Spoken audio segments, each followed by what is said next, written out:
Welcome back, troops. Let's Tab 59. Hope everyone's well.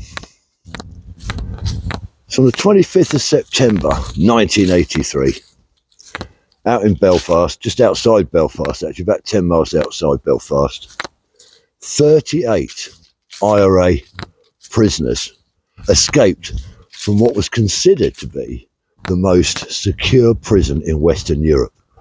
Her Majesty's Prison, Maze, HMP Maze. Tough old prison, purpose-built, maximum security, walls, fences, alarms. It's a prison within an army barracks. No way is anyone going to escape from that, but they did. 38 of them as well, not just one or two, 38. Irish Republicans still to this day call it a great escape, along the lines of the great escape from the Second World War from the British airmen and that got out in Poland, where it was. Anyway, so a quick look about how HMP Maze came about. Originally, it was a Second World War airfield. It was built around 1941, and used by the Royal Air Force and by the Royal Navy Fleet Air Arm through the Second World War. War ends, it gets used for a little bit after that, and then becomes desolate, and nothing really happens there. So it just sits there, just outside Belfast. Operation Banner kicks off in 1969 out in Northern Ireland. And in 1971, the UK government decide to instill special powers for the conflict that was happening, the trouble that was happening out there. And what they did, they got this thing called internment. They had Operation Demetrius and Operation Mortimer, and that's where the RUC, the Royal Ulster Constabulary, along with the British Army, went out into Northern Ireland, silly 100 hours in the morning, and just raided houses and lifted known paramilitaries on both sides, Republican and Loyalist. So just rock up at the house. We know you remember the IRA or the UDA, INLA, whatever it was, and just lifted them. And they had to house them somewhere, all these prisoners. They lifted quite a lot. It wasn't just a one-day operation. So bringing all these prisoners back, where we're going to bang them up. So what they'd done, obviously before, they'd planned this before the Operation Mortimer and Demetrius kicked off. They had gone up to the old airfield. It was then called Long Kesh.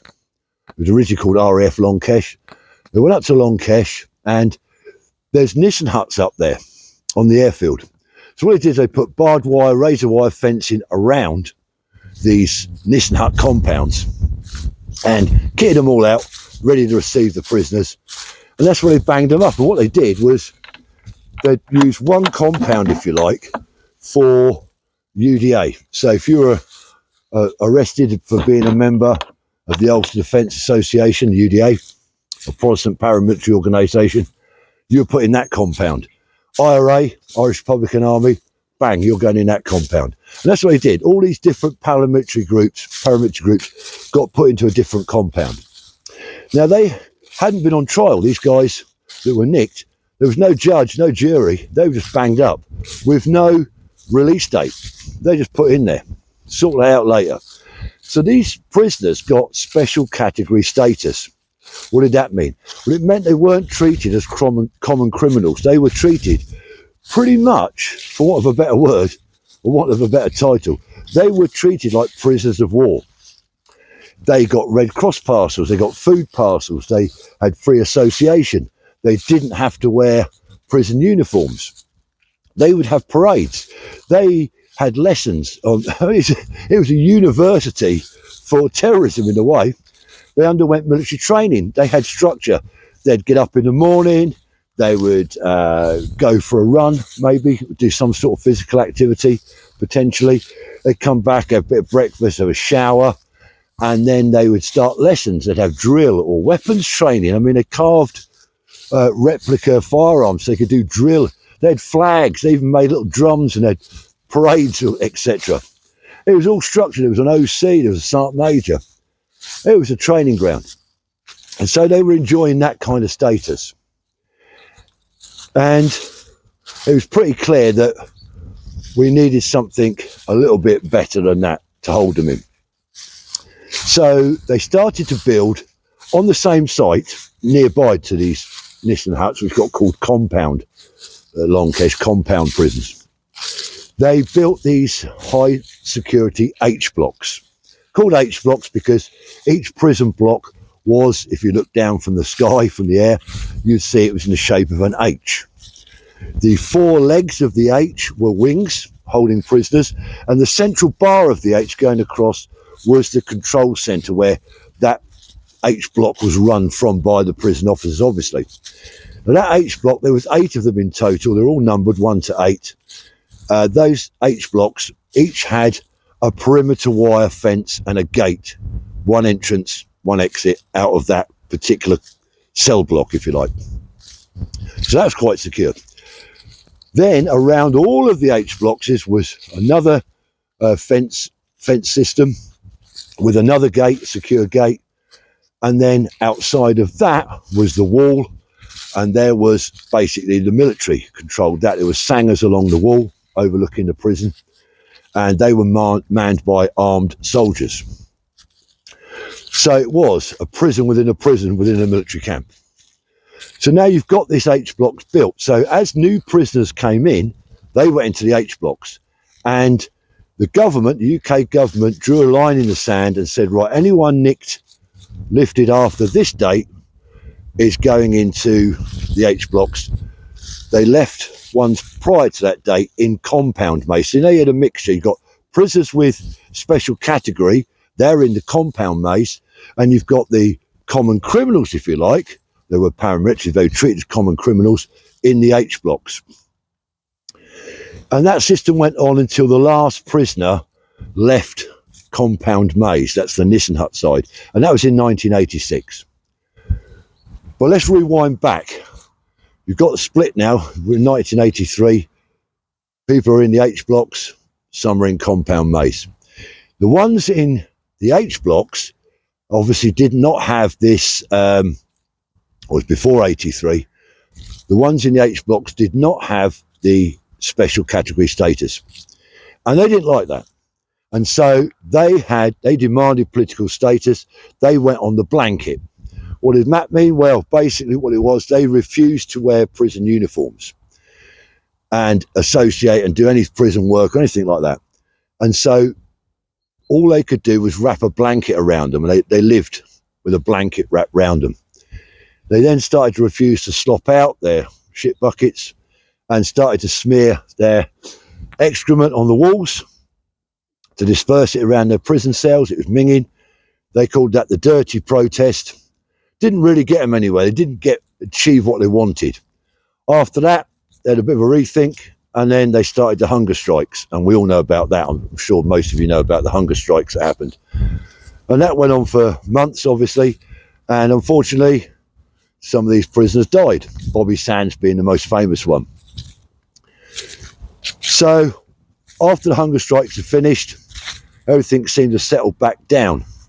And these prisoners started to always think about escape. Now, the IRA prisoners, they saw themselves as soldiers in the Irish Republican Army, and they thought it was their duty, as it is with British soldiers to a degree, to try to escape. They still saw themselves as prisoners of war, and they thought it was their duty to escape. So they started to make plans and come up with several ideas to escape. So they knew that they couldn't go over the wire on the wall or cut through it. So I say it's about 3 gates to get out of the prison. So a lot to get through. They knew they couldn't do that. Tunnelling out, well, that was possible maybe, but it was going to take them a very, very long time to do that. And there's always a risk. You do all that work and your tunnel gets discovered, it puts you back years. So they then identified that there was a way out. There was a food delivery lorry. Now, this food delivery lorry would go around inside the prison to each of the H blocks, delivering food and doing other little menial tasks. It was like a general duties type lorry. It would often go outside the camp gates, obviously, right out of the maze prison. And at weekends, prison officers got a bit of use of it. They could, if they were moving house, they weren't on duty, they could borrow the lorry and move furniture around. And that was quite a common thing by the prison officers. So they saw that there was a way out. If they could take over the H block, get control of that, and if they could then take the driver of the food van hostage when he was at their block. They knew what time he'd come to the block. They'd have a way out. Now, first of all, to do that, they had a couple of things. One of them was they had to know a bit more detail of where they were. Now, that sounds stupid, but they were inside the prison. They were in that H block. That's pretty much all they'd seen for some time. So these guys were desperate. Some of them had 2 or 3 life sentences to serve, and they were only young men. So they had nothing really to lose. They thought, it's got to be worth a shot. So they needed to know where they were. So people smuggled in plans. Visitors would come in to see them. They were allowed visits like normal prisoners, and they would give them information. In the press, before this, the press had released in one of the newspapers an aerial photograph of the Mace prison for an article in a newspaper. Somebody on the outside managed to get that photograph and smuggle it into them. So now the prisoners have got an aerial photograph of exactly where they were, and they could work out, they knew they were in H7, they could work out where that block was. So that gave them a good idea of where they were, and they could plan from that. So that's one thing they did. So they knew how they were going to get out. They knew they were going to use the prison van, the food van. When are they going to do it? Well, they wanted to do it on a Sunday, because on a Sunday in the Maze prison, there was less prison staff on, because it was a quiet day. It was a day where there wasn't football, there wasn't organised activities going, there wasn't work going on as such, just a normal routine block jobs, if you like. But there wasn't anything else happening, and so they didn't need so many staff on a Sunday. So they thought, right, it's got to be a Sunday, it's going to be the food delivery lorry, and we know the outlay of the prison. What else did they need to do? Well, they needed to get approval from the IRA council outside the prison. So before they could get that approval, they had to come up with a very detailed plan. Now, the hunger strikes had finished, as I say, and it's now 1983. The relationship between the Republican prisoners in H7, that's the block that broke out from, the relationship between those Republican prisoners and the prison staff in the Maze wasn't very good. You can imagine, they hated each other. Prison officers on the outside were being murdered. Quite a regular thing that prison officers would be killed on the outside because they were prison officers in the Maze. So people were coming into work, prison officers coming to work, hating these Republican prisoners because they were losing colleagues and their own lives were under threat. So the IRA prisoners, the Republican prisoners H7, had to build bridges, so to speak, with the prison officers. So it started off with softening up a little bit and saying to the prison officer, look, I don't mind, I'm getting a bit bored, I'll mop the floor in the control area. They wanted to get into that bar, that H, the bar that goes across the H. That's where the control centre was. They needed to get in there. So they started doing menial jobs in there, mopping the floors, buffing the floors up, polishing them up, etc. And as they did that, they started to get a little bit more friendly with the prison officers. Started using first names, making them a cup of tea. Now, there was the actual comms room in that central bar, if you like, was behind bars. And in there was the prison officer locked in there. He had the phone, the radio, and a panic button. They needed to make sure on the day that they could get in there and control that. So how were they going to do it? They were passing tea, making cups of tea for them, and passing it through the bars of the door. So they started to make them tea and toast. Well, they couldn't get the toast on the plate through the bars. So the prison officer would open the door up. The prisoner would pass in the tea and toast to the prison officer. And then over time, as this went on for months, in the end, here comes old Dave with me tea and toast, just left the door open. And they built that report, started talking about football and just general chit-chat. And I think maybe the prison officers in general were thinking that, you know, the IRA had tried the dirty protest, they'd tried the hunger strikes, nothing had worked. They'd sort of resigned themselves that they're going to be in there for a long time. So they might as well have a better relationship with the prison officers. And that's how they suckered them in. So the security by the prison officers in H7, in that controlled area, became lax. So that got better and better.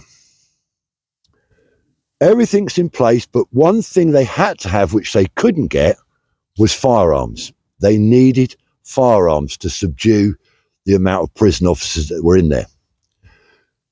So before they could get those smuggled in by the IRA, obviously the prison officers, the escape committee, had to write a detailed plan, and they were writing this plan on cigarette papers, cigarette rolling papers, tiny little thin bits of paper. They had to write their little plans out on that, roll it up, and get them smuggled out to the IRA Council.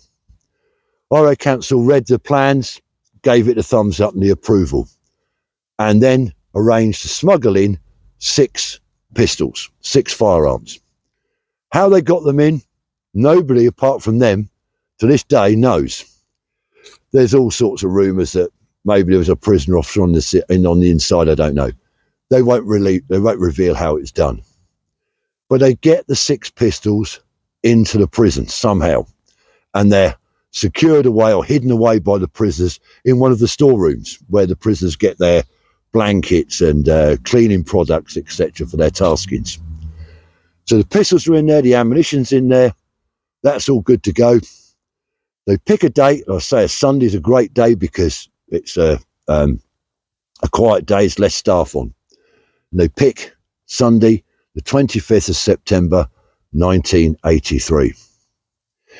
And they're planning the escape before the shift changeover. There's a shift changeover on a Sunday that was going to happen, and they needed to make sure that they got everything in place before that, because they didn't want, obviously, prison officers that were going off shift and a load of prison officers coming in, because you've got double the shift then, haven't you, at that time?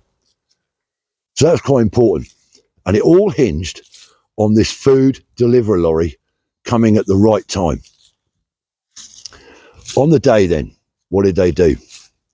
They armed themselves with the pistols. Each guy had a job. Scattered around the H blocks, down the legs, the wings of the prison, and in the central control area in the middle, were lots of panic buttons that the prison officer could hit in an emergency, big red buttons. They needed to get a prisoner to cover off, without giving it away, stand near all of those buttons, so that when the operation kicked off and the prison officers realised they were being taken over, none of the prison officers could hit those buttons. So the prisoners, trying to make out kind of about their normal daily business, hang around by these red buttons, trying to look innocent. The guys with the pistols make their way up to the central bar area, the control area across the H. The gates open, and they go in with their pistols, stick it in his face, get on the floor. They'd already detailed off which prisoners were going to escape, not all of them, but 38 of them. And they'd also earmarked which prisoners were the same sort of size and height as the prison staff, so they could steal their uniforms, because that was also an integral part of the plan. They would put prison officers' uniforms on. So they start rounding up all the prison officers in H7 and get them into this control room and get them on the ground and subdue them with the pistols. And they threaten them. There's no real trouble, apart from they didn't realise there was a prison officer inside one of the toilets, which is in the central area. And they've got everything under control, nice and quietly, no shouting, and out comes somebody from the bog. That causes a bit of an upset. Inside the control room, I think the prison officer's name was John Adams. He tries to go for it, tries to get to the panic button or something, and the IRA prisoner that was covering him fires 2 rounds from his pistol. One of the rounds hits the prison officer on the side of the head, glances on the side of the head. Doesn't kill him, but he's bleeding quite bad and he's on the floor. They were worried at that stage that those 2 shots had been fired by the prisoner would be heard on the outside, but they weren't. They weren't heard. They got away with it.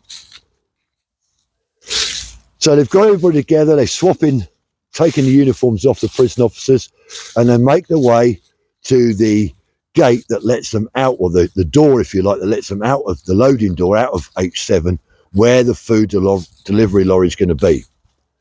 Now, the food delivery lorry is late, which caused them a bit of a problem later on. They're getting a bit twitchy. Eventually, the food lorry turns up. I think it's 20 minutes late. The Driver gets out, he's on his own, driver gets out, opens the doors into H7 to be greeted with a pistol in the face. Right, this is what's happening, son. They stick him back in the cab as a hostage. One of the prisoners with a pistol gets into the footwell of the cab of the lorry, is laying down underneath the dashboard in the footwell, sticking the pistol in the driver's stomach and giving him the riot act, telling him what he's got to do. They also tell him that the cab is booby-trapped with a hand grenade. If he does anything wrong, they're all going to go up. The remaining 37 prisoners get in the back of the food delivery lorry, many of them dressed in as prison officers. So they're all in the back, they pull the shutter down, they roll the deck door on the truck, and off they go. And they have to drive round now, round the H block to get out of the first gate. They get to that gate control room, everyone in the back is absolutely silent, the driver's shitting himself in the front, gives a thumbs up to the prison officer on that gate, he opens the gates hydraulically. Gates open, they're out the first gate. They've now got to get to the next gate. They get to that gate, same detail, everyone's quiet, gets a thumbs up, they open the gate. All that's left now is for the prisoners to get to the final gate, which is the tally lodge. That's the main guard room, if you like, for the prison officers, where prison officers coming on duty and going off duty clock in and clock out. That's the only way, that inside that tally lodge is the only way you can open the exterior gates to get out the prison. There's a tower covering it, an armed soldier is up the tower, overlooking that gate as well, as they do on all the gates on the perimeter. So you get to there. Now they've got to stop the van, the lorry, they've got to get out dressed as prison officers, they've got to get in the tally lodge and subdue the prison officers in there and take that over so they can hit the button, open the gates and get out. As I say, they were running late because the food lorry was late. And what's happening now, they get in the tally lodge and with the pistols and they take over the guards that are in there. They get them on the floor, subdue them. But because they're late, prison officers are starting to turn up. Prison officers are coming from other H blocks, coming into the tally lodge to check out, and there's prison officers coming in from the outside to log on duty. So slowly this tally lodge is filling up with prison officers, and as they're coming in, either to come to work or leave work, they're getting taken over and put on the ground. And there's a whole sea of prison officers laying on the floor now, being guarded by less and less. They're getting outnumbered now, the prisoners are. They're getting outnumbered by the prison officers laying on the floor. And one of the prison officers, over by a TV in the tally lodge, there's a panic button, an alarm button. And one of the prison officers manages to hit that alarm button and sets the alarm off. But it's silent inside the tally lodge, so they don't know that's happened. The next thing that happens is the control centre where the alarm goes to phone up the tally lodge. The IRA prisoners escaping, 2 of them with pistols, get the senior guy in the room, senior officer in the prison office, to answer the phone. They've got guns stuck to his head. Answer the phone, tell him everything's all right, or you're going to get it. He picks the phone up. The guy at the other end says, your alarm's going off. He said, okay, yeah, it's a mistake. We accidentally set that off. Apologies.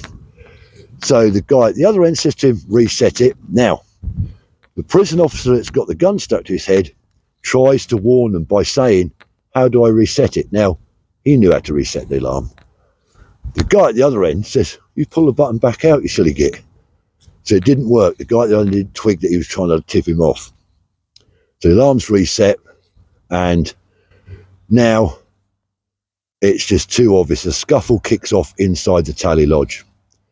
The prison officers obviously outnumbering the prisoners, although the prisoners are armed. A big bit of a punch-up start, and it spills outside. And now the game is up. Prison officers coming in with their vehicles. The gates are now open, by the way. They've opened the gates.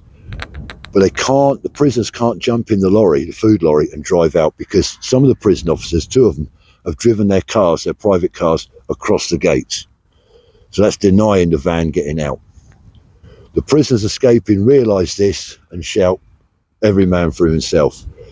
There's a big punch-up going on outside now. The fight that started in the tally lodge is going on in this little yard on the outside near the prison van. The soldier up in the tower can see this punch-up, but he can't see any weapons being used. He can't see any pistols. Weapons weren't fired.